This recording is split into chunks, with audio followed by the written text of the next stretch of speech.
The core eyes, also known as state eyes, are the first category of eyes explained in the list. These eyes are not exclusive to any single player. They usually appear during the most exciting moments of some of Blue Lock's egoistic strikers. Ora Eyes are the first example of core eyes, and they really stand out. This eye type is described as a glowing, aura-like smoke coming from the character's eyes. It usually appears when a player is having some sort of awakening, a shift in mindset, or when they change their goals. A great example of Ora Eyes is when Isagi decides not to shoot the ball to Igarashi in the first chapter and episode of Blue Lock. At first, Isagi targeted Igarashi because he was the weakest player in the group. But then, he realized he wouldn't get any stronger if he kept going after the easy targets. That's when he aimed for Bachira instead, who helped him eliminate Kira from the Blue Lock project. And if you've forgotten, Kira was the strongest player in the room at that time. It's crazy to think about what he's up to now, but Isagi's awakening after taking Kira out shows us that Ora Eyes really kick in when someone has a shift in their mindset. This moment was when Isagi went from thinking, I just want to survive, to, I want to be better than I was before. That mindset shift triggered Ora Eyes because Isagi was beginning to evolve into a stronger version of himself. You can see something similar happen in episode 1 too. Isagi has this what-if moment, where he imagines shooting and scoring a goal instead of passing the ball to his teammate. This thought, driven by his ego, triggers the Ora Eyes. Chigiri has a similar moment when he decides to sprint at full speed again after overcoming his fear of his injury. Nagi also experiences a moment when he takes the initiative to make a play for the first time against Team Z. Ora Eyes aren't necessarily tied to a specific player, but the color of the aura is often unique to them. For example, Isagi's Ora Eyes shift from blue to a distinctive green, Ryo's are violet, Baro's are red, and Nagi's have this cool black aura with white sparkles. And here's something interesting. Ora Eyes don't just stay on their own. They can actually overlap with other eye types, adding another layer to their meaning. Spiral Eyes are an eye type that usually appear when a character becomes completely focused on achieving their goal. Sometimes called Desire Eyes or Hunger Eyes. This type is often described as being triggered when a striker is desperate to satisfy their craving for success. As the name suggests, spiral eyes look like a swirling spiral that moves across the iris and pupil. This eye type commonly shows up when a player is working toward a specific goal within a limited time frame. Spiral eyes tend to overlap with Ora Eyes, and the reason is pretty simple. After a character goes through a shift in mindset, they often develop a strong desire to achieve something, which is where spiral eyes come in. The desire behind spiral eyes can be unique for each striker. For example, Kunigami's spiral eyes show up when he decides to crush his opponents without fear of feeling guilty about ruining their dreams. Chigiri experiences it when he sprints past Kuon and the Team W members, chasing his dream of running freely again, even if it's his last play. And then there's Ego, who arguably has the most moments with spiral eyes. For Ego, his spiral eyes appear when he sees a Blue Lock player getting closer to reaching their ideal. This makes sense because Ego's ultimate desire is to create the world's best striker. So, spiral eyes also activate when someone is getting closer to their goals, even if it's just a small step forward as a result of their own actions or setup. Glowing eyes are very similar to Ora Eyes, but with a bit more intensity. This eye type usually shows up during a player's most hyped moments or when they're pulling off a monstrous play. A perfect example of glowing eyes is during Shido's ultimate Dragon Drive in the Blue Lock 11 vs Japan U20 match. From the moment Shido moves to when he shoots the ball, his eyes are practically glowing and his pupils disappear. Baro's eyes also glow when he enters the match as Blue Lock 11's trump card, although they later shift into his signature focused red Ora Eyes. Sometimes, Ora and glowing eyes seem to combine, like when Isagi tells Ego to make them win during the second half of the U20 match. In that scene, Isagi's whole body is surrounded by aura, while his right eye glows with his signature color. But perhaps the most shocking moment with glowing eyes happens when Igarashi stops Rin with his genius killer militia during the match between Bastard Munchen and PXG. Igarashi also shows his Ora Eyes after successfully luring a foul from Rin. This is definitely a monstrous play for Igarashi, so the conditions for activating the glowing eyes are perfectly met. Quick timeout! Before we move on to the last two types of core eyes and dive into the second category, including the latest eye types revealed in the story, if you're enjoying the video so far, don't forget to hit that like and subscribe button. Now, let's kick off! Inverted eyes are closely linked to the flow state. This eye type usually appears when a player pulls off insane shots or breaks through their opponents. The design of inverted eyes is arguably the coolest among all the eye types in the series. The eyes are almost completely blacked out, with only the pupil showing, and those pupils have a unique color that matches the player experiencing this moment. For example, Isagi's pupils take on a blue hue when he surpasses Rin and Shido to shoot the ball first, while the aura emanating from them features his signature neon green color. The same thing happens with Loki when he quickly passes through Isagi during the third selection. And again in the Neo-Egoist League, when he uses God Warp to bypass Isagi and other players from Bastard Munchen, including Hiyori. Even though his eyes are mostly blacked out, his pupils still retain their unique color. Nagi also gets inverted eyes when he fakes a volley shot against Rin, and Baru's eyes show this type when he decides to stop being a supporting character and score a villainous goal of his own. Chigiri gets them too, when he goes for his 44 Panther snipe to score a big goal in the Neo-Egoist League. Nagi also has inverted eyes during his 5-shot revolver fake volley against Bastard Munchen. What these moments all have in common is that the inverted eyes appear when a striker is hungry and determined to score. That's why some fans think this eye type could be called goal eyes instead. Some people also believe inverted eyes are connected to the striker's flow. While it might seem like a brief moment of flow, it's important to note that the flow state has its own distinct eye type. Flow state eyes appear when a player enters the flow state. This eye type is described as a shockwave-like shape, with short lines continuously drawing a circle inside the eye. It's arguably the most important and common eye type in the series. This eye type is exclusively seen when players are fully immersed in the flow state. Ego explains the flow state as a mental state of total immersion, where one experiences pure ecstasy and bliss. To reach this state, a player has to be so focused and lost in the moment they forget about time. They have no conscious control over their thoughts and actions and are only focused on what needs to be done. Simply put, when someone is enjoying something and their brain becomes excited, they're taking big steps toward entering the flow state. It's worth noting that the flow state isn't limited to Blue Lock players. It happens to people in all walks of life, like programmers, cashiers, pianists, or artists. In Blue Lock, however, it's experienced when players give everything they've got for a single play. This happens because Blue Lock thrives on a challenge-based focus. Players are constantly pushed to achieve objectives that are hard but not impossible. When their anxiety and boredom balance out with the challenge and their ability, that's when the flow state eyes appear.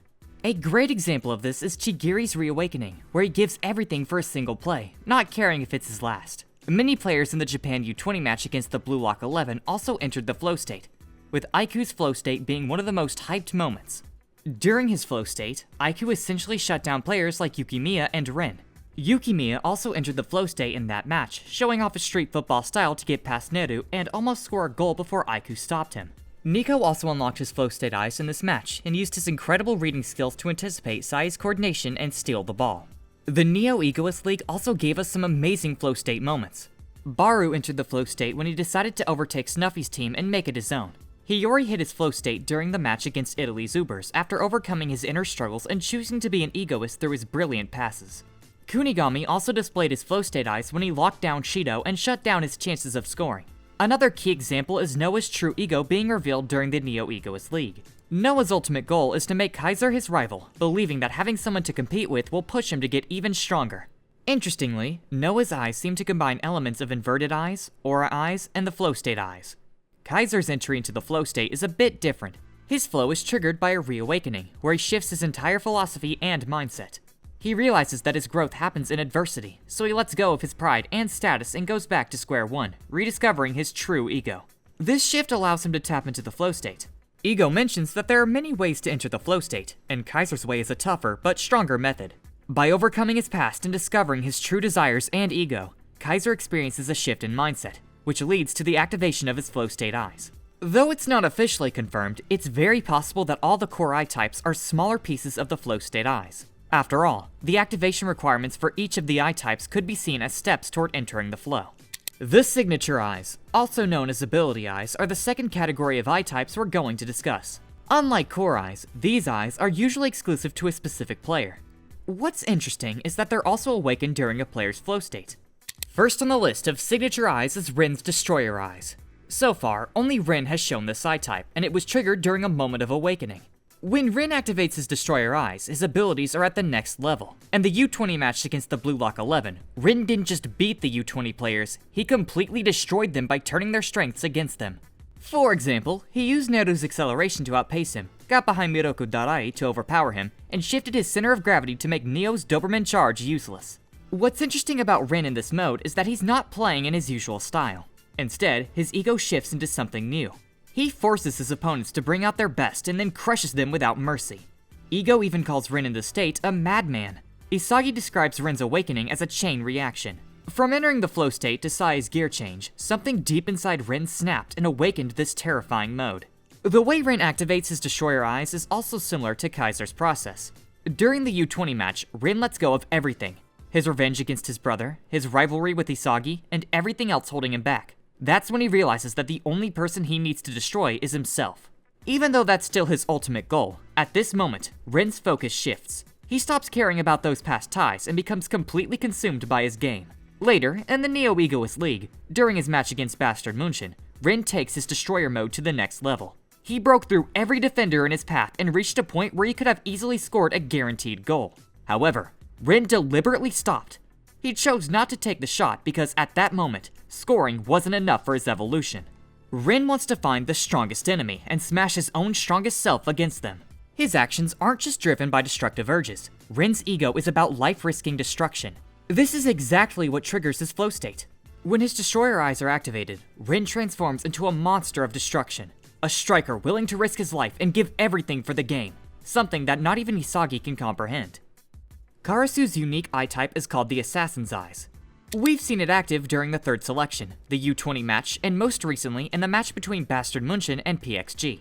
The Assassin's Eyes really match Karasu's personality. He's super analytical and great at reading his opponents to figure out who's the weakest link. Once he identifies that player, he focuses on taking them down.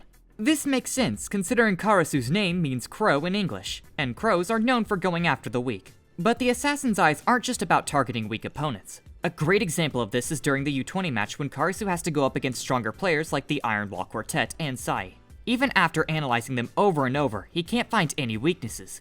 So, he uses his Assassin's Eyes to create weaknesses himself, showing how adaptable this ability really is. Later, in the Neo-Egoist League, Karasu was also shown to display the Metavision Eyes, and I take this as a step further in evolving his signature eye type. The Predator Eyes is an eye type closely associated with the ultimate goal-scoring shot. While it's considered a signature eye type, two strikers have been shown activating it, Kaiser and Baro. The Predator Eyes are characterized by their cat eye design, or when the pupils narrow into slits. This is when their attacks turn into prey hunting shots, where the striker becomes the predator, and the goal and goalkeeper serve as the prey. The simplest way to think of this eye type is the skill to mass-produce goals during the one-on-one against the goalkeeper. Throughout the series, we've seen Baru and Kaiser use this eye type when they're about to score, with success almost guaranteed. One of the best examples is from the match between Italy's Ubers and Bastard Munchen, when Baru enters Predator mode. Thanks to his training with Snuffy, Baru learns to shoot the moment the goalkeeper lowers their guard rather than when he simply feels like shooting. He watches the goalkeeper closely, waiting for their guard to drop, and then he fires off a shot in a split-second blind spot. Another key part of activating Predator Eyes is having a go-to shot. For Baru, it's his deadly mid-range curve shot, which has gotten even better thanks to Snuffy's training. For Kaiser, it's his signature Kaiser shot, which can still score even when the options are limited. A great example of this is when he scored against Manshine City, blasting the ball through defenders and still finding the back of the net. Since Predator Eyes are linked to the flow state, we often see them combined with other eye types. One of the coolest moments showcasing this is when Kaiser discovers his true ego and pulls off the Kaiser Impact Magnus, scoring an unbelievable goal with Kiora's assist in the match against PXG. Kaiser is such a major character as we go into the Neo-Egoist League. His plays with the Predator Eyes are definitely superb. In the end, Predator Eyes might be a combination of flow state, the ability to score guaranteed goals, and the Predator mentality, where the striker sees themselves as a king or emperor on the field. Charles Chevalier's unnamed eye type is the newest signature eye revealed in the Neo-Egoist League. It's a unique ability that sets him apart, focusing on finding the best passing trajectories in a way that feels different from most blue lock passers. This eye type might just be the ultimate tool for unlocking the greatest creative plays in a match. Charles Chevalier's eye type, which we call Playmaker Eyes, really showcases his skills as the youngest playmaker in the league. This eye type is definitely an evolved form of Metavision that Charles unlocks thanks to his raw talent and his contrarian personality. Charles is a young prodigy that Loki wants to train and awaken during the Neo-Egoist League, believing his skills will help him surpass Noah. Loki knows that Charles has a contrarian personality, where he tends to do the opposite of what he's told. This trait is reflected in his passing style, which Charles calls his ultimate contrarian spot. In these moments, Charles deliberately chooses the less obvious passing option, like when he passes the ball to Shido instead of Rin, even though Rin is in a better position. It's not just gut instinct though. Charles uses his metavision to read the field and assess the striker's skills. He'll pass to them, even if the goal isn't guaranteed, which makes him unpredictable and troublesome for his opponents. What makes Playmaker Eyes even more impressive is that it's not just about passing. Charles also uses these eyes to read where the ball is going, allowing him to easily steal passes or intercept the ball just as the opponent is about to make a move. Though we haven't gotten a full official explanation of Charles' eyes, the best way to describe Playmaker Eyes is the ability to read the field and detect both his own playmaking opportunities and his opponent's potential plays. The Metavision Eyes are one of the most important eye types in the series. These eyes are exclusively seen in players who are actively using Metavision. They are characterized by grid-like patterns in the eyes, or in Isagi's case, a jigsaw grid that represents his aura. Metavision is a player's ability to read the entire field by constantly processing new information gathered from their peripheral vision. Instead of relying only on central vision, players with Metavision use low-resolution images from their periphery and rapidly move their heads to scan the field. Isagi describes this as a four-dimensional godlike vision. The activation requirements for Metavision are demanding but straightforward. To acquire it, players must have a high football IQ, exceptional perception, spatial awareness, and stamina to maintain it for longer periods. Players with Metavision often see the field in grid-like patterns or puzzle pieces, like with Isagi. Metavision grants a player heightened senses, enabling them to intercept passes, shut down plays, or score goals themselves. So far in the series, there are two main types of Metavision eyes, and one more special kind that seems to be the final evolution of Metavision. As the name suggests, the Analytical Eyes are a type of Metavision that relies on a player's analytical abilities. This was first seen in IQ during the U20 match and was further evolved in the Neo-Egoist League. The Analytical Eyes allows IQ to read the positions of both enemies and allies more effectively. He can even see accurate data about the players and their potential moves in the form of numbers and graphs. IQ's Analytical Eyes shows him the exact probability of a player's movements, allowing him to determine the best time to attack his opponents. Aside from the Analytical Eyes, IQ has more abilities and a really interesting backstory that greatly explains his character. If you're curious about that, check out this video where I explain all the Japan U20 players. Although not exactly the same, Nico's incomplete Metavision shares some similarities with the analytical type. Instead of relying on extensive data, however, Nico's Metavision focuses more on the timing of an opponent's attack and the odds of stopping it. Given Karasu's analytical personality and his ability to also use Metavision, it's possible that he will awaken a similar ability as the story progresses. The adaptive Metavision eyes, on the other hand, rely more on the player's ability to react to the situation on the field. Known as the genius of adaptability, this type of Metavision taps deeply into Isagi's skills as a Metavision user. Players with adaptive Metavision eyes excel at creating impromptu strategies that are often improvised based on what's happening in the field in real time. Those with adaptive Metavision eyes are also more adept at utilizing others' positioning, strategies, or even awakenings to enhance their own plays. This type of Metavision is likely more common than the analytical type, as we see players like Isagi, Snuffy, and Kaiser all displaying this ability. The awakened Metavision eyes are the final Metavision type to discuss and the newest eye type so far. You could also say that it's the next evolution of Metavision. So far, we've only seen this eye type in Isagi. What makes the awakened Metavision stand out is the puzzle pieces that surround not only his eyes but also the areas around them. This new ability enables him to shut down even the Blue Lock geniuses, put himself in a potential rival position to Loki or Noah, and ultimately stop Ren's Destroyer mode. Isagi acquired this ability based on a talent theory connected to Ego's formula for evolution. The theory suggests there are two types of players, geniuses and talented learners. Geniuses like Ren, Nagi, or Loki have abnormal physical abilities. The second type, the talented learners, are players who admire these geniuses, copy their moves, and create new plays using a different kind of logic. Isagi sees himself as a talented learner. This self-awareness gave him the key to keep up with the geniuses by letting go of all emotions and rivalry. He discards his feelings towards Ren, his malice towards Kaiser, and even his long-time admiration for Noah. With all that thrown aside, Isagi is left with one thing, his desire to win. The awakened Metavision eyes give Isagi a wide range of options, even if it means playing the role of a supporting player or helping Kaiser. To keep using the Psi type, he has to completely abandon his pride and unnecessary emotions, treating himself merely as a tool for victory. As Isagi puts it, he has to sell his soul to achieve victory. That's his new formula for winning, and the trigger for activating the awakened Metavision eyes. And that's a wrap on all egoistic eye types in Blue Lock. Which one do you think best captures the essence of Blue Lock philosophy? And which type do you want to learn more about? Let me know in the comment section down below. Thanks for watching, and if you're craving more Blue Lock content, click the video on your screen now.